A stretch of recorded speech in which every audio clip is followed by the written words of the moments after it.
जय श्री कृष्णा। राधे राधे। श्रोताओं, आज हम श्रवण करेंगे भागवत गीता का चौथा अध्याय।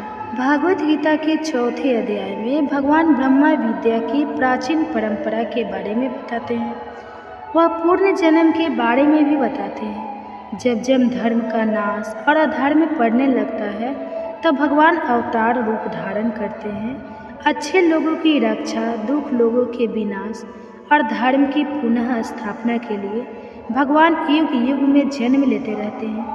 केशव कहते हैं, सुन पार्थ, यह अनुप्रयोग मैंने इस सृष्टि के आरंभ में सूर्य देव को सिखाया था। सूर्य देव ने इसे अपने पुत्र और मनुष्य के पिता मुल्लु को सिखाया था और मनु ने इस राजा इक्ष्वाकु को सिखाया था। इस प्रकार इस परंपरागत योग को राज ऋषियों ने एक दूसरे से सीखा था और अंत में बहुत समय और कई युग बीत जाने पर लोग इस युग को भूल गए हैं और यह युग इस दृष्टि से लुप्त हो गया है।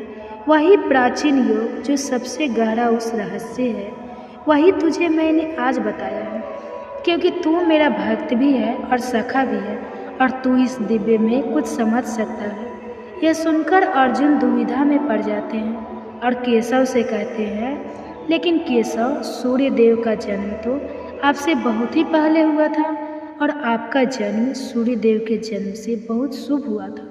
तो फिर मैं ये कैसे समझाऊं कि वास्तव में आपने ही सूर्य देव को सिखाया था। श्री भगवान अर्जुन को समझाते हैं, सुन पार्थ, तेरे और मेरे इससे पहले भी बहुत से जन्म हो चुके हैं। मैं उन सब धर्मों को जानता हूँ, लेकिन तू नहीं जानता था, जबकि मैं अनजान हूँ और मेरी आत्मा भी अनीश्वर है, जबकि वह सभी प्राणियों का ईश्वर हूँ। फिर भी मैं अपनी ताकत का मास्टर लेकर अपनी ही योग माया द्वारा अस्तित्व में आता रहता हूँ। जब जब धर्म का पतन होता है और अधर्म में पड़ जाता है, जब जब पाप पड़ जाता है, तब मैं अवतार रूप धारण करता हूँ। अच्छे लोगों की रक्षा, बूढ़े लोगों के विनाश और धर्म की स्थापना के लिए युग युग में जन्म लेता रहता हूँ। जो व्यक्ति मेरे त्रियुग जन्मों और कर्मों को सच्चे प्रकार से जान लेता है, वह शरीर छोड़ने के बाद कभी भी जुर्म नहीं लेता, बल्कि वह मेरे पास चला आता है। इच्छा, आप, भय और क्रोध से छूटकर मुझ में पूरी तरह लिप्त होकर मेरी शरण में आकर ज्ञान की तपस्या से पवित्र हुए। ऐसे बहुत से लोगों ने मेरी स्थिति पाली है। जो कुछ भी मैं हूँ वह भी वही बन गए। लोग जिस प्रकार मेरे पास आते हैं, मैं उन्हें उसी प्रकार अपनाता हूँ। सभी मनुष्य मेरे ही मार्ग पर चलते हैं। जो लोग अपने कर्मों का फल इसी जीवन काल में पृथ्वी पर चाहते हैं, वह देवताओं की उपासना करते हैं, क्योंकि मनुष्य के संसार में कर्मों द्वारा उत्पन्न होने वाले फल बहुत ही जल्दी मिल जाते हैं। मैं ना ही कोई कर्म करता हूँ और ना ही मुझ में कोई परिवर्तन होता, क्योंकि मैं अकृता और अविनाशी हूँ। कर्म मुझे दूषित नहीं करते, कर्म मुझसे लिप्त नहीं होते और ना ही किसी भी कर्म के फल के प्रति मेरी कोई इच्छा है। जो कोई भी मुझे इस रूप में जान लेते हैं, वह कर्म करता हुआ भी उस कर्म के बंधन में नहीं बंधता। प्राचीन काल में मोक्ष चाहने वाले लोगों ने भी ऐसा ही किया था। यह सब जानते हैं, निष्काम कर्म किया था। इसलिए जैसे प्राचीन काल में लोगों ने निष्काम कर्म किया था, उन्हीं की तरह तू भी वैसा ही कर्म किया। विक्रम क्या है, अक्रम क्या है, क्या करना उचित है, क्या करना अनुचित है, कर्म का त्याग किया है। इस हमने तो बड़े बड़े ज्ञानियों को भी भ्रम में डाल दिया है। वह भी इसे ठीक तरह से समझ नहीं पाए। लेकिन मैं तुझे बताऊंगा कि कर्म क्या है। इसे जानकर तू सब दोषों से मुक्त हो जाएगा। अपना नियत कर्म शास्त्रों में बताया गया कर्म यही उचित कर्म है, यही करने योग्य कर्म है। मनुष्य को इन सब को अच्छी तरह से समझ लेना चाहिए। वर्जित कर्म क्या है, क्या करना अनुचित है, उसे यह भी अच्छी तरह से समझ लेना चाहिए। साथ ही अक्रम और कर्म का त्याग किया है, यह भी अच्छी तरह से समझ लेना चाहिए। कर्म की गति को, कर्म की गहराइयों को और कर्म की बारीकियों को समझना भी बहुत कठिन है, क्योंकि कर्म की प्राकृतिक गुण है। जो मनुष्य कर्म में अकर्म और अकर्म में कर्म पहचान लेता है वही योगी है, वही हंसी है, और वह अपने सारे कर्म करता हुआ भी कर्म के बंधन में नहीं बंधता, और वह दिव्य स्थिति में ही रहता है। जिस मनुष्य के सभी कर्म उस कर्म के फल की इच्छा के संकल्प से मुक्त हो गए हैं, जिसके सभी कर्म ज्ञान की आग में भस्म हो गए हैं, इस मनुष्य को ज्ञानी लोग पंडित कहते हैं।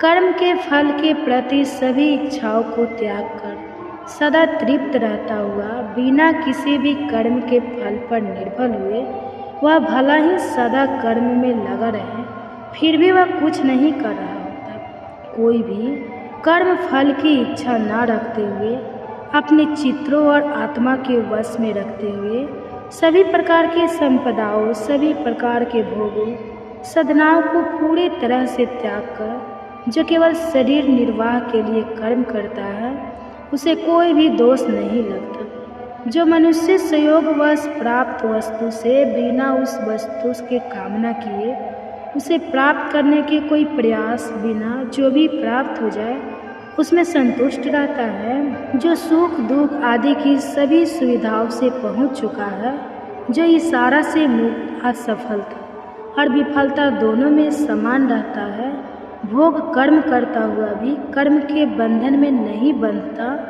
जो कर्म को यज्ञ समझकर करता है, जिसका मन मजबूती से ज्ञान में स्थिर हो चुका है, जो ज्ञान ऊपर की तरह से टिक गया है, जो मुक्त हो चुका है, जिसके कर्म के फल के प्रति सभी इच्छाएं और लगाव भी समाप्त हो चुके हैं, ऐसे मनुष्य का कर्म पूरी तरह ब्रह्मलीन हो जाता है। उसके लिए अर्पण करने वाला परमात्मा है, अर्पित की जाने वाली वस्तु भी परमात्मा है।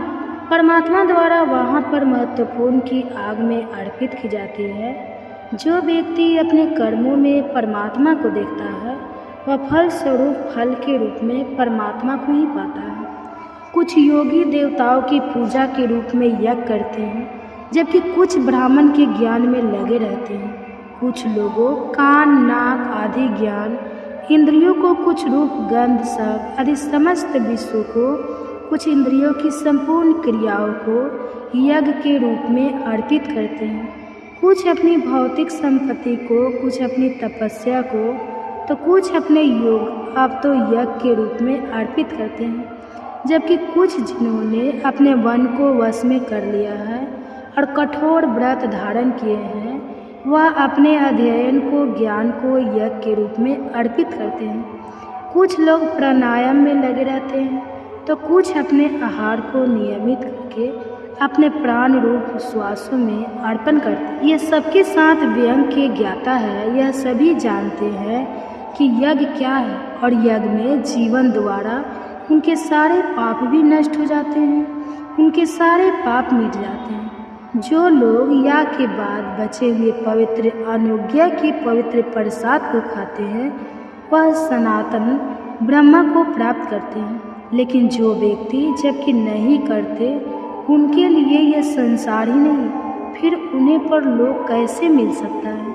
इस प्रकार शास्त्रों में अनेक प्रकार के यज्ञ बताए हैं। वह सभी ब्रह्मा तक पहुँचने के साधन हैं, और यह जान लेने के बाद तू मुक्त हो जाएगा, क्योंकि बहुत अधिक पदार्थ बंधन में डालने वाले होते हैं और ज्ञान मुक्ति दिलाने वाला होता है।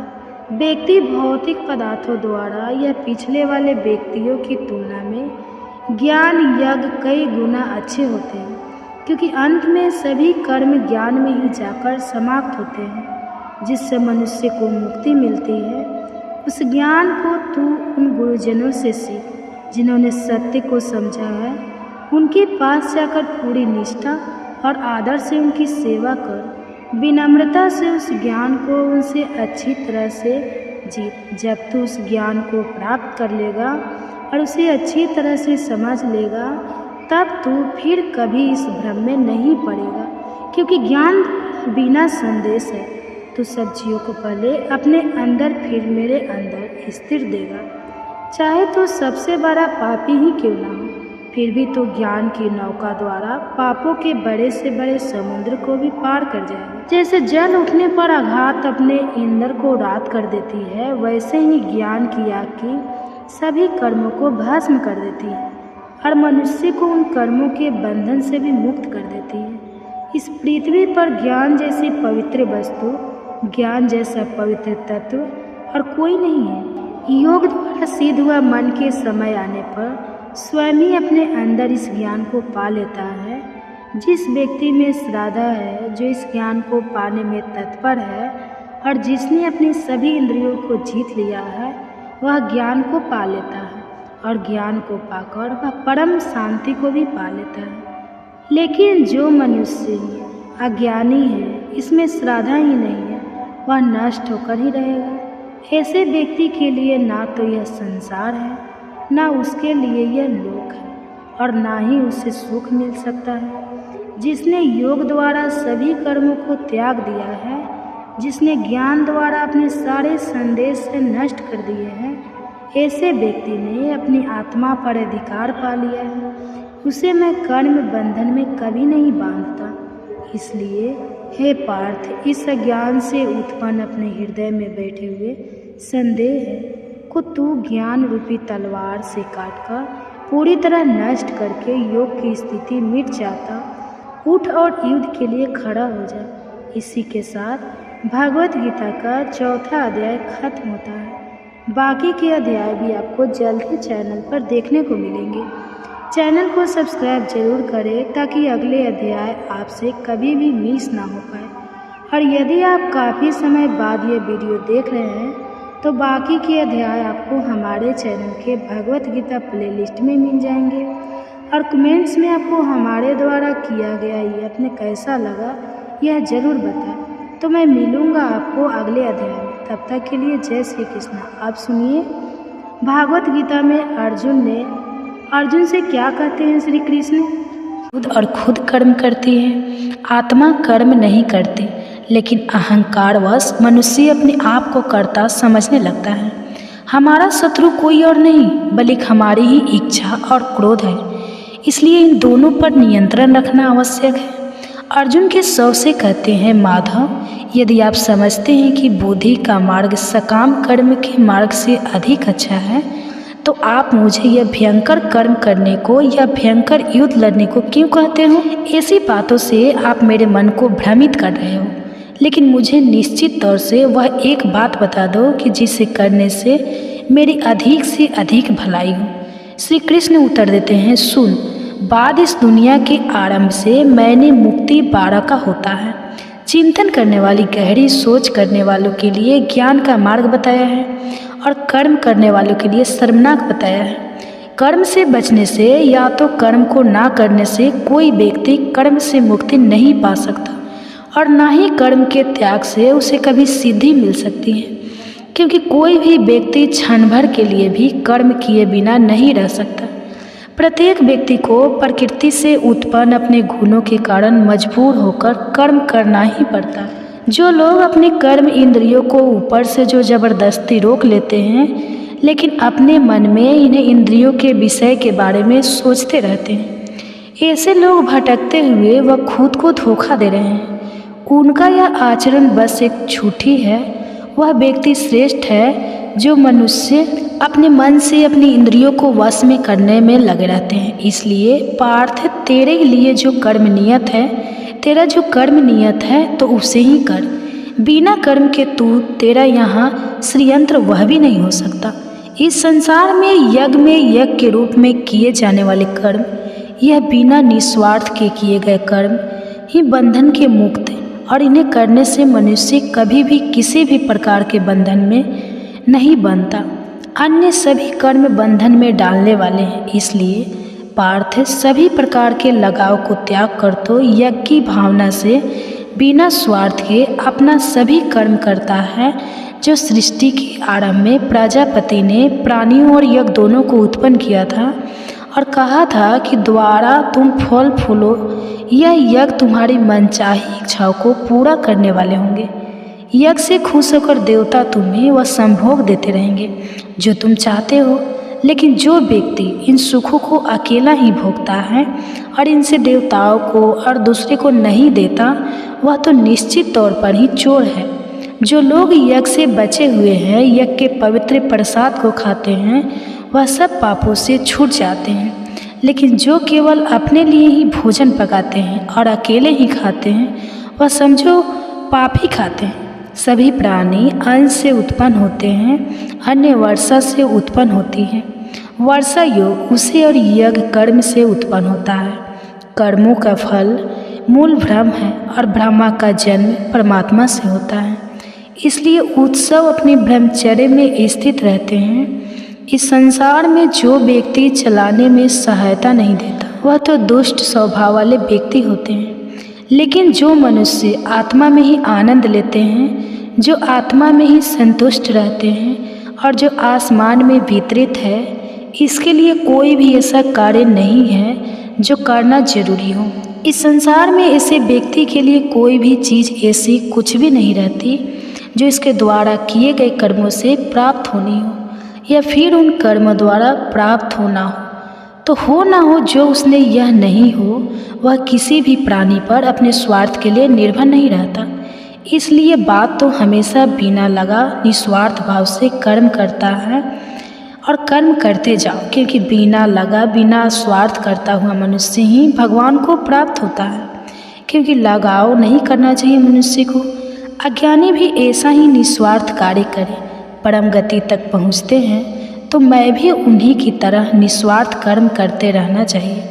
और वैसे भी जन कल्याण और संसार की व्यवस्था बनाए रखने के उद्देश्य से भी तुझे कर्म करना चाहिए कि लोग जैसा आचरण करते हैं, आम लोग भी वैसा ही करने लगते हैं। वह जैसे आदर्श पेश करते हैं, जनसाधारण उसी का अनुसरण करते हैं।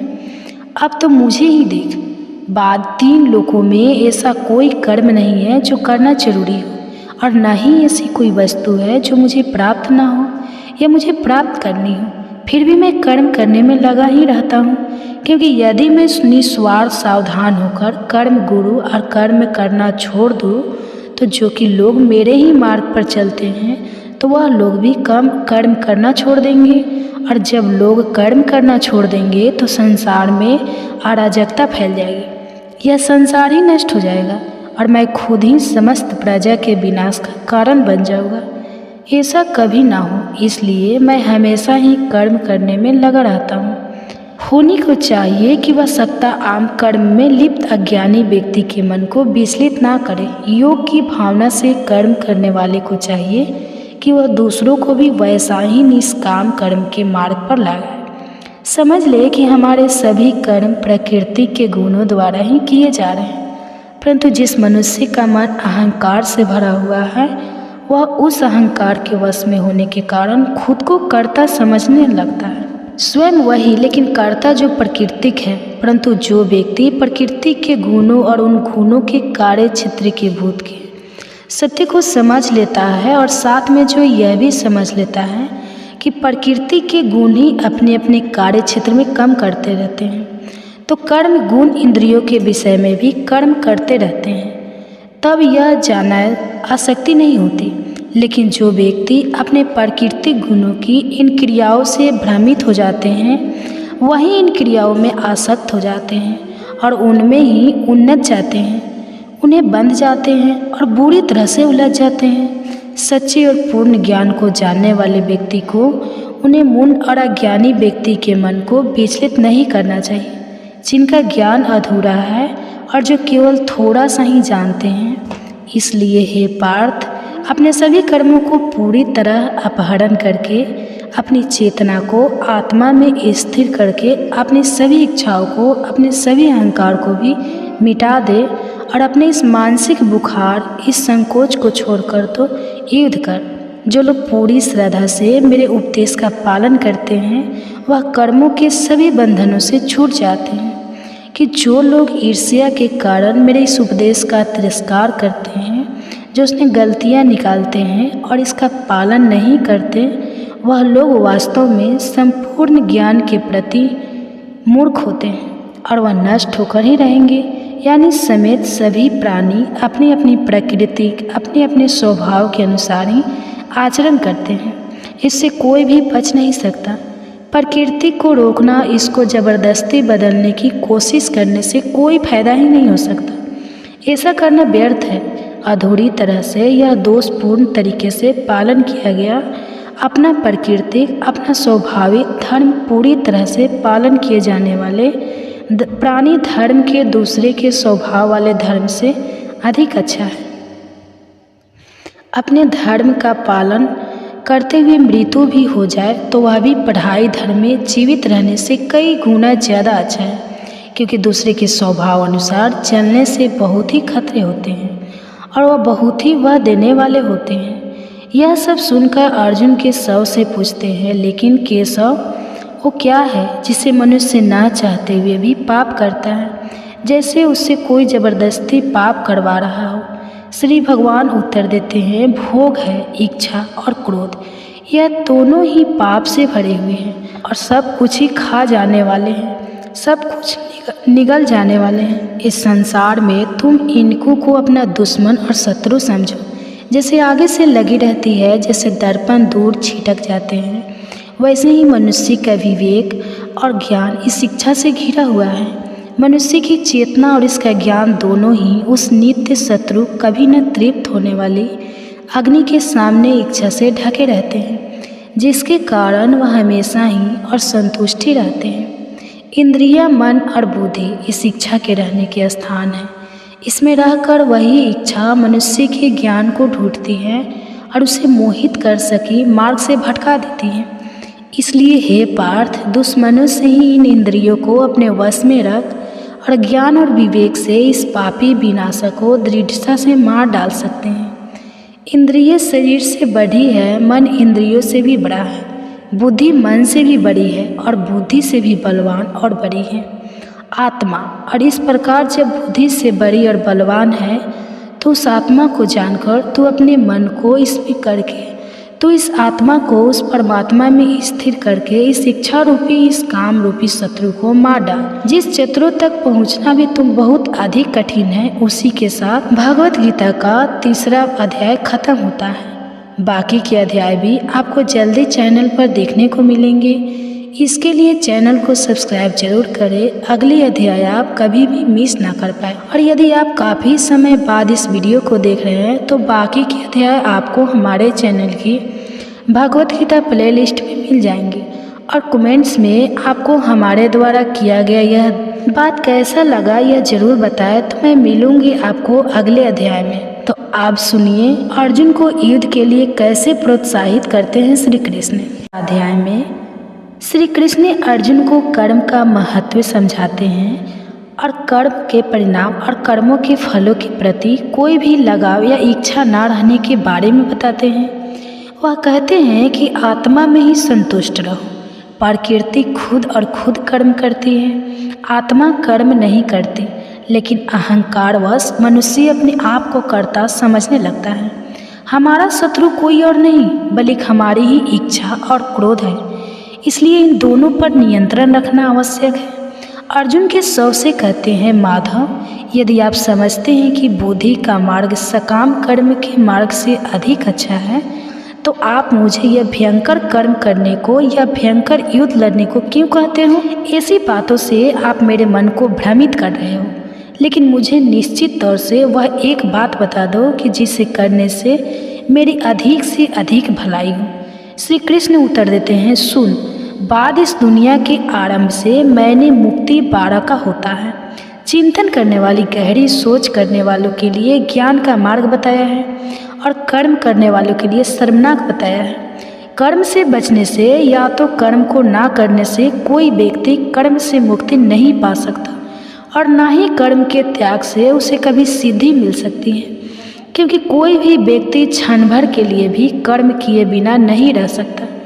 प्रत्येक व्यक्ति को प्रकृति से उत्पन्न अपने गुणों के कारण मजबूर होकर कर्म करना ही पड़ता है। जो लोग अपने कर्म इंद्रियों को ऊपर से जो जबरदस्ती रोक लेते हैं, लेकिन अपने मन में इन्हें इंद्रियों के विषय के बारे में सोचते रहते हैं, ऐसे लोग भटकते हुए वह खुद को धोखा दे रहे हैं। उनका यह आचरण बस एक झूठी है। वह व्यक्ति श्रेष्ठ है जो मनुष्य अपने मन से अपनी इंद्रियों को वश में करने में लगे रहते हैं। इसलिए पार्थ, तेरे लिए जो कर्म नियत है, तेरा जो कर्म नियत है तो उसे ही कर। बिना कर्म के तेरा यहाँ श्रीयंत्र वह भी नहीं हो सकता। इस संसार में यज्ञ के रूप में किए जाने वाले कर्म, यह बिना निस्वार्थ के किए गए कर्म ही बंधन के मुक्त हैं, और इन्हें करने से मनुष्य कभी भी किसी भी प्रकार के बंधन में नहीं बनता। अन्य सभी कर्म बंधन में डालने वाले हैं। इसलिए पार्थ, सभी प्रकार के लगाव को त्याग कर तो यज्ञ की भावना से बिना स्वार्थ के अपना सभी कर्म करता है। जो सृष्टि के आरंभ में प्रजापति ने प्राणियों और यज्ञ दोनों को उत्पन्न किया था और कहा था कि द्वारा तुम फल फूलो, यह यज्ञ तुम्हारी मनचाही इच्छाओं को पूरा करने वाले होंगे। यज्ञ से खुश होकर देवता तुम्हें वह संभोग देते रहेंगे जो तुम चाहते हो। लेकिन जो व्यक्ति इन सुखों को अकेला ही भोगता है और इनसे देवताओं को और दूसरे को नहीं देता, वह तो निश्चित तौर पर ही चोर है। जो लोग यज्ञ से बचे हुए हैं, यज्ञ के पवित्र प्रसाद को खाते हैं, वह सब पापों से छूट जाते हैं। लेकिन जो केवल अपने लिए ही भोजन पकाते हैं और अकेले ही खाते हैं, वह समझो पाप ही खाते हैं। सभी प्राणी अन्न से उत्पन्न होते हैं, अन्य वर्षा से उत्पन्न होती है। वर्षा योग उसे और यज्ञ कर्म से उत्पन्न होता है। कर्मों का फल मूल ब्रह्म है और ब्रह्मा का जन्म परमात्मा से होता है। इसलिए उत्सव अपने ब्रह्मचर्य में स्थित रहते हैं। इस संसार में जो व्यक्ति चलाने में सहायता नहीं देता, वह तो दुष्ट स्वभाव वाले व्यक्ति होते हैं। लेकिन जो मनुष्य आत्मा में ही आनंद लेते हैं, जो आत्मा में ही संतुष्ट रहते हैं और जो आसमान में वितरित है, इसके लिए कोई भी ऐसा कार्य नहीं है जो करना जरूरी हो। इस संसार में ऐसे व्यक्ति के लिए कोई भी चीज़ ऐसी कुछ भी नहीं रहती जो इसके द्वारा किए गए कर्मों से प्राप्त होनी हो या फिर उन कर्मों द्वारा प्राप्त होना हो। तो हो ना हो, जो उसने यह नहीं हो, वह किसी भी प्राणी पर अपने स्वार्थ के लिए निर्भर नहीं रहता। इसलिए बात तो हमेशा बिना लगा निस्वार्थ भाव से कर्म करता है और कर्म करते जाओ, क्योंकि बिना लगा बिना स्वार्थ करता हुआ मनुष्य ही भगवान को प्राप्त होता है। क्योंकि लगाव नहीं करना चाहिए मनुष्य को। अज्ञानी भी ऐसा ही निस्वार्थ कार्य करें, परम गति तक पहुँचते हैं। तो मैं भी उन्हीं की तरह निस्वार्थ कर्म करते रहना चाहिए। और वैसे भी जन कल्याण और संसार की व्यवस्था बनाए रखने के उद्देश्य से भी तुझे कर्म करना चाहिए कि लोग जैसा आचरण करते हैं, आम लोग भी वैसा ही करने लगते हैं। वह जैसे आदर्श पेश करते हैं, जनसाधारण उसी का अनुसरण करते हैं। अब तो मुझे ही देख, बाद 3 लोकों में ऐसा कोई कर्म नहीं है जो करना जरूरी हो, और न ही ऐसी कोई वस्तु है जो मुझे प्राप्त ना हो या मुझे प्राप्त करनी हो। फिर भी मैं कर्म करने में लगा ही रहता हूँ, क्योंकि यदि मैं निस्वार्थ सावधान होकर कर्म गुरु और कर्म करना छोड़ दूँ, तो जो कि लोग मेरे ही मार्ग पर चलते हैं, तो वह लोग भी कम कर्म करना छोड़ देंगे। और जब लोग कर्म करना छोड़ देंगे तो संसार में अराजकता फैल जाएगी। यह संसार ही नष्ट हो जाएगा और मैं खुद ही समस्त प्रजा के विनाश का कारण बन जाऊँगा। ऐसा कभी ना हो, इसलिए मैं हमेशा ही कर्म करने में लगा रहता हूँ। होनी को चाहिए कि वह सत्ता आम कर्म में लिप्त अज्ञानी व्यक्ति के मन को विचलित ना करे। योग की भावना से कर्म करने वाले को चाहिए कि वह दूसरों को भी वैसा ही निष्काम कर्म के मार्ग पर लाए। समझ ले कि हमारे सभी कर्म प्रकृति के गुणों द्वारा ही किए जा रहे हैं, परंतु जिस मनुष्य का मन अहंकार से भरा हुआ है, वह उस अहंकार के वश में होने के कारण खुद को कर्ता समझने लगता है। स्वयं वही, लेकिन कर्ता जो प्राकृतिक है, परंतु जो व्यक्ति प्रकृति के गुणों और उन गुणों के कार्य क्षेत्र के भूत के सत्य को समझ लेता है, और साथ में जो यह भी समझ लेता है कि प्रकृति के गुण ही अपने अपने कार्य क्षेत्र में कम करते रहते हैं, तो कर्म गुण इंद्रियों के विषय में भी कर्म करते रहते हैं, तब यह जाना आसक्ति नहीं होती। लेकिन जो व्यक्ति अपने प्राकृतिक गुणों की इन क्रियाओं से भ्रमित हो जाते हैं, वही इन क्रियाओं में आसक्त हो जाते हैं और उनमें ही उन्नत चाहते हैं। उन्हें बंध जाते हैं और बुरी तरह से उलझ जाते हैं। सच्चे और पूर्ण ज्ञान को जानने वाले व्यक्ति को उन्हें मूढ़ और अज्ञानी व्यक्ति के मन को विचलित नहीं करना चाहिए, जिनका ज्ञान अधूरा है और जो केवल थोड़ा सा ही जानते हैं। इसलिए हे पार्थ, अपने सभी कर्मों को पूरी तरह अपहरण करके अपनी चेतना को आत्मा में स्थिर करके अपनी सभी इच्छाओं को, अपने सभी अहंकार को भी मिटा दे और अपने इस मानसिक बुखार, इस संकोच को छोड़कर तो युद्ध कर।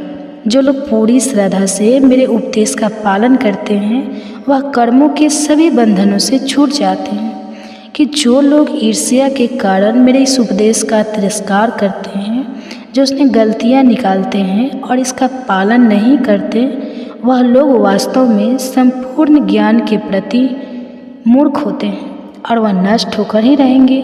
यानी समेत सभी प्राणी अपनी अपनी प्रकृति, अपने अपने स्वभाव के अनुसार ही आचरण करते हैं। इससे कोई भी बच नहीं सकता। प्रकृति को रोकना, इसको ज़बरदस्ती बदलने की कोशिश करने से कोई फायदा ही नहीं हो सकता। ऐसा करना व्यर्थ है।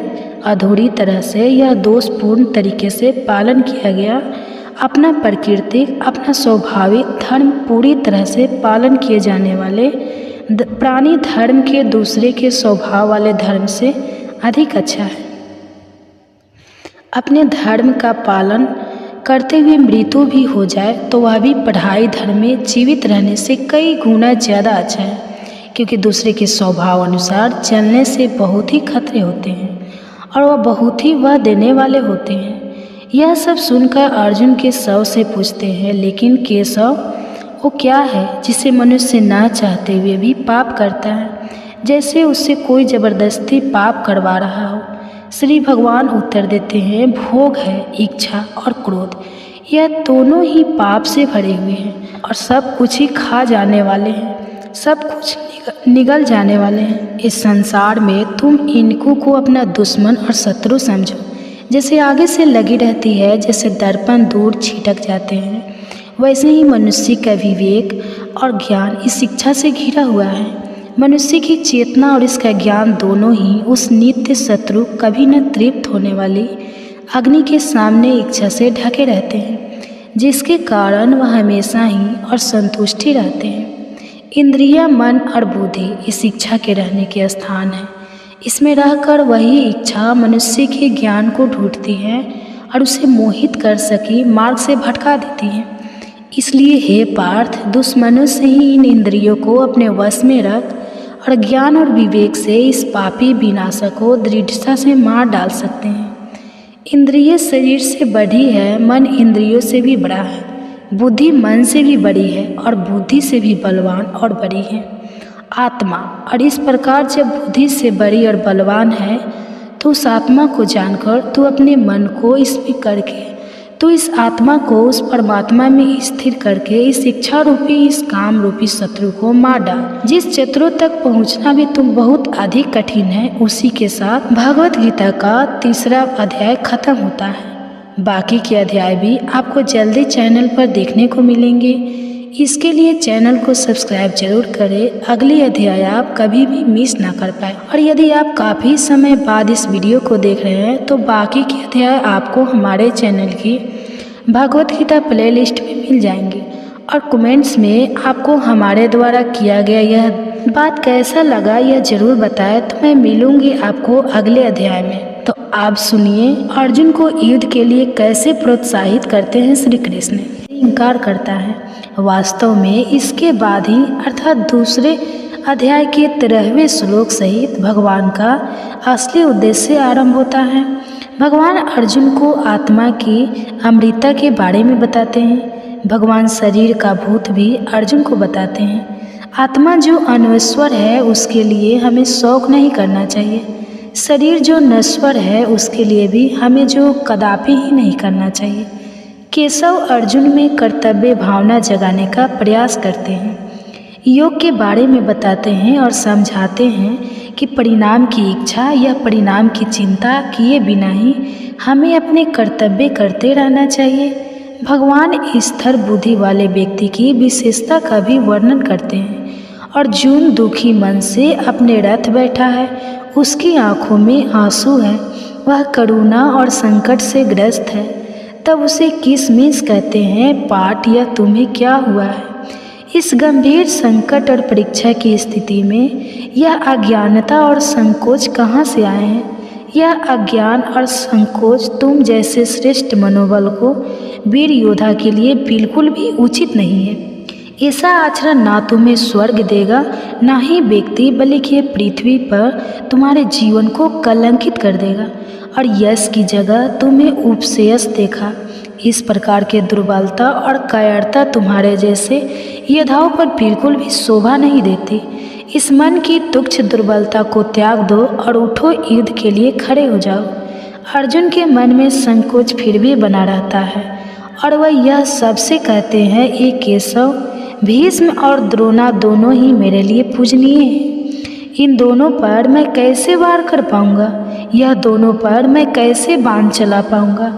इन दोनों पूर्ण ऊपर मैं बात चलाऊं। इससे अच्छा होगा कि मैं संसार में भिक्षा मांगकर, जो भले ही वह अपने फायदे का ही सोच रहे हैं, लेकिन वह मेरे गुरु हैं, और अपने गुरुजनों पर मजबूत कैसे करूं और उन्हें मारकर मैं इस सांसारिक सुख को कैसे भोग पाऊंगा, जो कि उन्हीं के रक्त से लाल होंगे। और हम तो यह भी नहीं जानते कि हमारी भलाई किस में है, हमारी जीत में या उनकी जीत में।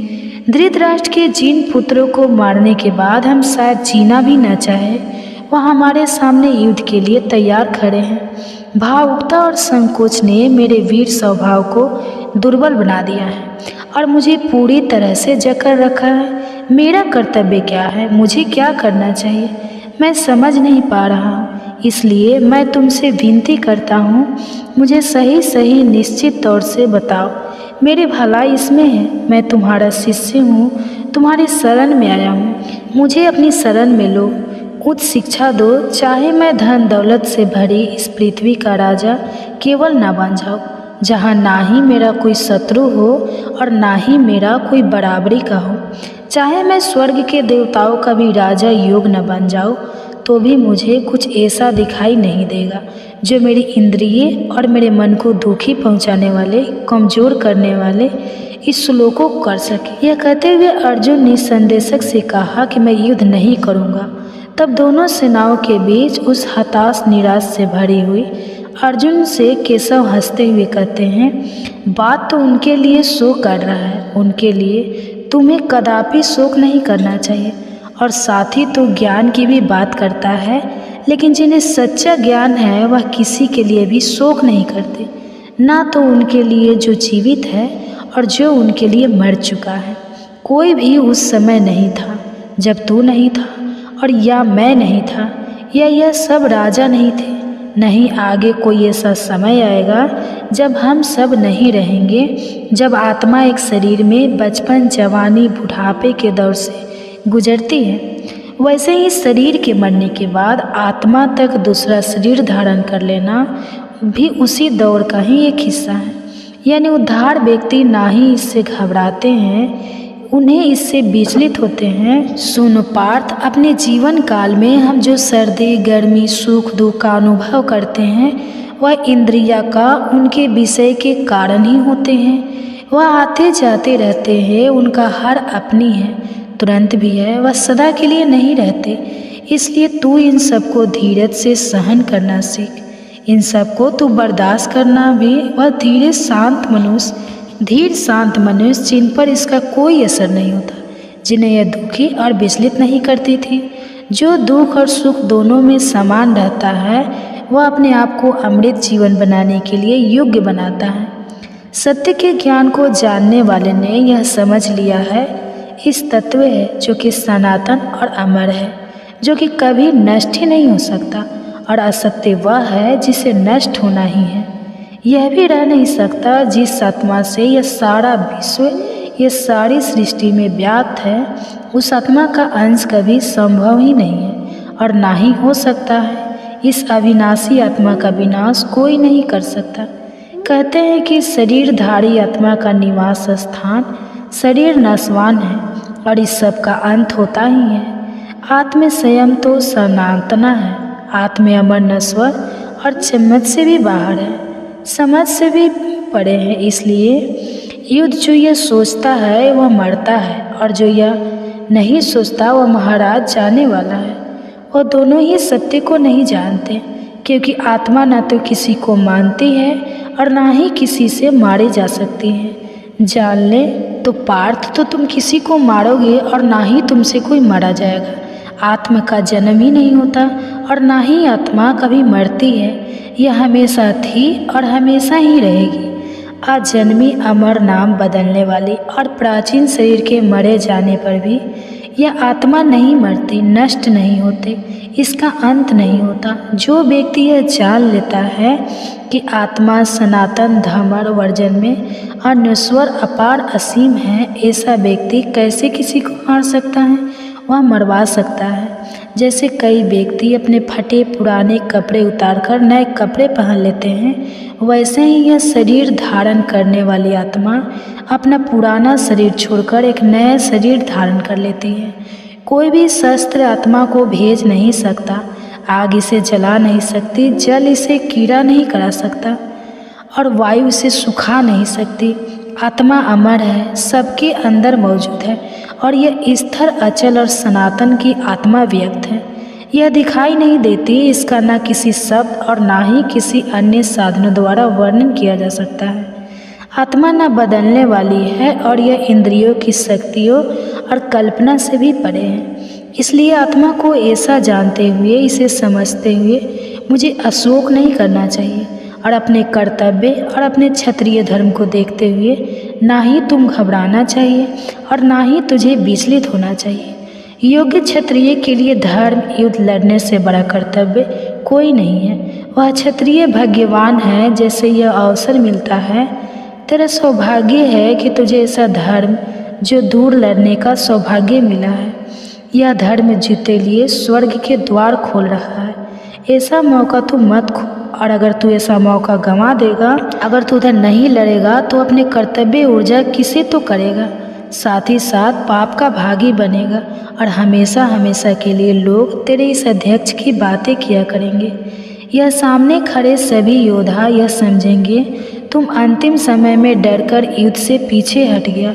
जो लोग तेरा आदर करते हैं वह भी तुझे छोड़कर यह समझने लगेंगे तेरे शत्रु तेरे बलि की निंदा करते हुए बहुत ही कहने वाले बातें कहेंगे। तेरे लिए इससे बढ़कर दुख की बात और क्या हो सकती है?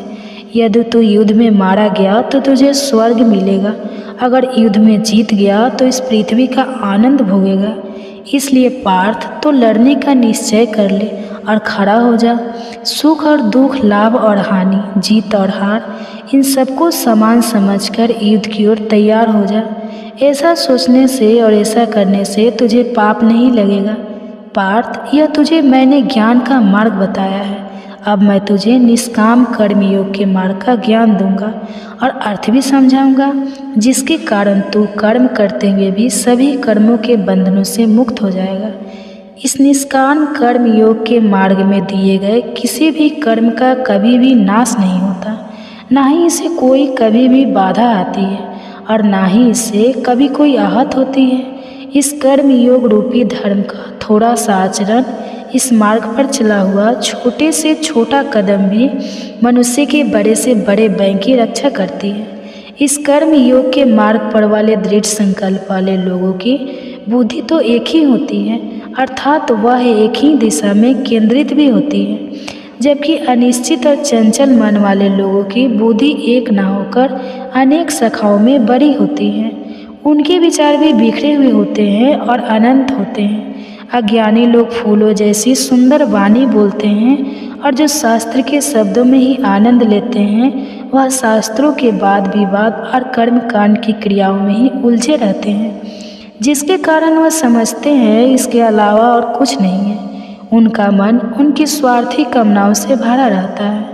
वह भोग और ऐश्वर्य को भी स्वर्ग मानते हैं। ऐसे लोग अपने सभी कर्म आनंद और शक्ति पाने के ही उद्देश्य से ही करते हैं, उनके कर्मों के फल के रूप में करते हैं। उनके कर्मों के फल के रूप में उनका बार बार जन्म होता है। जिनके मन आनंद और शक्ति पाने में लगे रहते हैं और जिनके मन ऐश्वर्य और भोग द्वारा हर लिए गए हैं, ऐसे लोगों की बुद्धि आत्मा में आकर नहीं हो पाती, आत्मा में अच्छी तरह से टिक नहीं पाती। पार्थ, वेदों का विषय तो 3-2 नौकरियों से ही है, 2-3 गुणों से भी ऊपर ऊर्जा, सुख दुख, लाभ हानि, जीत हार जैसे सभी दुखों से मुक्त होकर सदा अपनी सच्ची आत्मा स्थिर हो। वस्तुओं को जोड़ने, इकट्ठा करने की और फिर एक सुरक्षित रखने की चिंता को भी छोड़ दे और केवल आत्मा को प्राप्त कर आत्मा का ज्ञान वाले पर, ब्रह्मा ज्ञान पाने पर, ऐसे ज्ञानी व्यक्ति को सभी वेदों के ज्ञान का उतना ही उपयोग रह जाता है जितना उपयोग चारों ओर बढ़ आ जाने पर वे कह रह जाता है। आत्मज्ञान में वेदों का ज्ञान भी समाया हुआ है। समझ ले पार्थ, तेरा अधिकार केवल कर्म करने का ही है, तेरा अधिकार केवल कर्म करने पर ही है। उस कर्म के फल पर तेरा अधिकार बिल्कुल भी नहीं है। तेरा उद्देश्य कर्मों का फल कभी भी नहीं होना चाहिए और कर्म को त्यागने की इच्छा कभी भी तेरे मन में नहीं आनी चाहिए। इसलिए पार्थ, तो सभी प्रकार के लाभ लपेट को त्याग कर अपने मन को सफलता और विफलता इन दोनों में समान रखते हुए इस योग में स्थिर होकर अपना कर्म करता जा। निष्काम कर्म बुद्धि योग भी कहते हैं। काम कर हमसे बुद्धि योग अधिक श्रेष्ठ है, तो बुद्धि योग में ही शरण ले।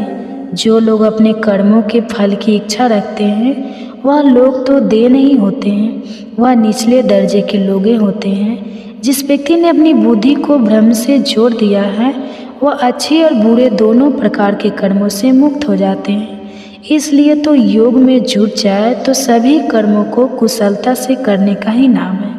जिन लोगों ने अपनी बुद्धि को ब्रह्म से जोड़ दिया है उन्होंने अपनी बुद्धि को ब्रह्म से मिलाकर एक कर लिया है, और जिन्होंने कर्मों से मिलने वाले सभी फलों भी त्याग दिया है वह लोग जन्म के बंधन से छूटकर उस परम पद को पा लेते हैं जहाँ उनके सभी कष्टों का अंत हो जाता है। तब तेरी बुद्धि मोह के घने जंगल, मोह के दलदलों को पार कर लेगी। तब तो सबके प्रति उदासीन हो जाएगा। तो कुछ तूने अभी सुना है और जो कुछ भी सुनने के लिए बाकी है, जब तेरी बुद्धि वेद शास्त्रों के शाब्दिक ज्ञान से ऊपर उठ जाएगी और आत्मा स्थिर हो जाएगी, आत्मा मिट जाएगी, तब योग प्राप्त हो जाएगा और तभी तुझे आत्मा का दर्शन भी हो जाएगा। केशव के वचन सुनने से अर्जुन की बेचैनी कम हुई और कुछ शांत हुआ, लेकिन उसके मन में अधिक जानने की जिज्ञासा उठी और उसे केशव से पूछा, हे केशव, जिस व्यक्ति की बुद्धि स्थिर हो गई है, जिसने परमात्मा को पा लिया है, वह व्यक्ति कैसा होता है? स्थिर बुद्धि वाले व्यक्ति का उठना, बैठना, रहना, सहना कैसा होता है? श्री कृष्ण उत्तर देते हैं, उन पार्थ, जब मनुष्य अपने मन में उठने वाली सभी कामनाओं को त्याग देता है और जब उसकी आत्मा अपने अंदर ही संतुष्ट रहने लगती है और जब वह अपने आप ही संतुष्ट रहने लगता है, तब बहुत ही बुद्धि वाला व्यक्ति माना जाता है। जिस व्यक्ति का मन दुख में वह चैन नहीं होता, ऐसा व्यक्ति श्रेष्ठ है और फिर भी अच्छा व्यक्ति वाला कहलाता है। शरीरधारी जी भले ही विभाग को त्याग दे, लेकिन इस विषय को भोगने की लालसा कहीं न कहीं उसके मन में बनी रहती है। भगवान के दर्शन होने से वह लालसा उनके मन से मिट जाती है। पार्थ, मनुष्य भले ही विवेकशील हो और पूर्णता और परम प्रगति पाने के लिए लगातार कोशिश करता रहे, फिर भी उसकी बलवान इंद्रियां उसके मन को विचलित कर ही देती हैं। इसलिए उन सभी इंद्रियों को वश में करके मेरे पलायन होकर हाथ जोड़कर मेरे ध्यान में स्थिर रहना चाहिए, क्योंकि जिस व्यक्ति की इंद्रियां उसके वश में है उसी की बुद्धि दृढ़ता पूर्वक स्थिर रहती है। जब कोई मनुष्य अपने मन में इंद्रियों के विषयों को ध्यान करने लगता है, जब वह उनके बारे में सोचने लगता है, तब उसके मन में उन विषयों में लगाव हो जाता है। लगाव से इच्छा उत्पन्न होती है, इच्छा से क्रोध उत्पन्न होता है और क्रोध मनुष्य को नष्ट कर देता है। लेकिन अनुशासित मन वाला मनुष्य जिसने अपनी इंद्रियों को अपने वश में किया हुआ है, वह लगाव उद्देश्य इन दोनों से मुक्त होकर इंद्रियों के विषय में विचलन करता है और उन्हें भोगता है। ऐसा मनुष्य आत्मा की पवित्रता और आत्मा की शुद्धता को प्राप्त कर लेता है। आशिष्ट व्यक्ति में स्थिर बुद्धि नहीं होती। आशित व्यक्ति बुद्धि को एकत्रित करने की शक्ति नहीं होती। जिसमें एकाग्रता नहीं है उसे शांति नहीं मिलती, और जो शांति नहीं है उसे सुख भी नहीं मिल सकता। ऐसे व्यक्ति को सुख मिलना असंभव है। जब मन भटकते इंद्रियों के पीछे भागता है तो वही इंद्रियां मनुष्य की समझ को वैसे ही हर लेती है जैसे जल में चलने वाली नौका को तेज हवाएं सही रास्ते से भटका कर साथ ले जाती हैं। लेकिन जब मनुष्य अपनी इंद्रियों को सभी ओर से अपनी ओर खींच लेता है तभी उसकी बुद्धि दृढ़ता से स्थिर हो जाती है। सभी प्राणियों के लिए जब रात होती है तब संयमित तो जाते रहते हैं, और जब सभी प्राणियों के लिए जागने का समय होता है तो वह इस प्राणी के लिए रात होती है। जैसे नदियों से पानी चारों ओर से सदा भरते रहने पर भी समुद्र हमेशा अचल और शांत रहते हैं, वैसे ही जिस मनुष्य की सभी कामनाएं उसके अंदर बिना उसे विपरीत किए और उसके बिना उसके कोई विकार उत्पन्न किए उसमें समाती रहे और वह समुद्र की तरह हमेशा ही स्थिर और शांत रहे, उसे सच्ची शांति मिलती है। और जो इच्छाओं के पीछे भागता रहता है उसे शांति कभी नहीं मिलती। शांति मनुष्य को तभी मिलती है जब वह सभी इच्छाओं को त्याग देता है, जब उसे किसी भी रिमाइंड लगाव नहीं रहता और जब उसे अहंकार की भावना भी नहीं रहती। पार्थ यह दिव्य है, ब्रह्मा को प्राप्त करने की स्थिति है। जो इसे एक बार प्राप्त कर लेता है वह फिर कभी मुंह में नहीं रहता।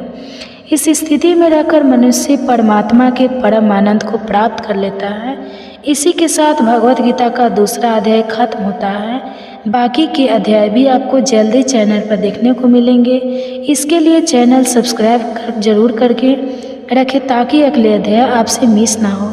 और यदि आप काफ़ी समय बाद इस वीडियो के देख रहे हैं तो बाकी के अध्याय आपको हमारे चैनल के भगवत गीता प्लेलिस्ट में मिल जाएंगे। और कमेंट्स में आपको हमारे द्वारा किया गया यह तन कैसा लगा यह ज़रूर बताएं। तो मिलूँगा आपको अगले अध्याय में, तब तक के लिए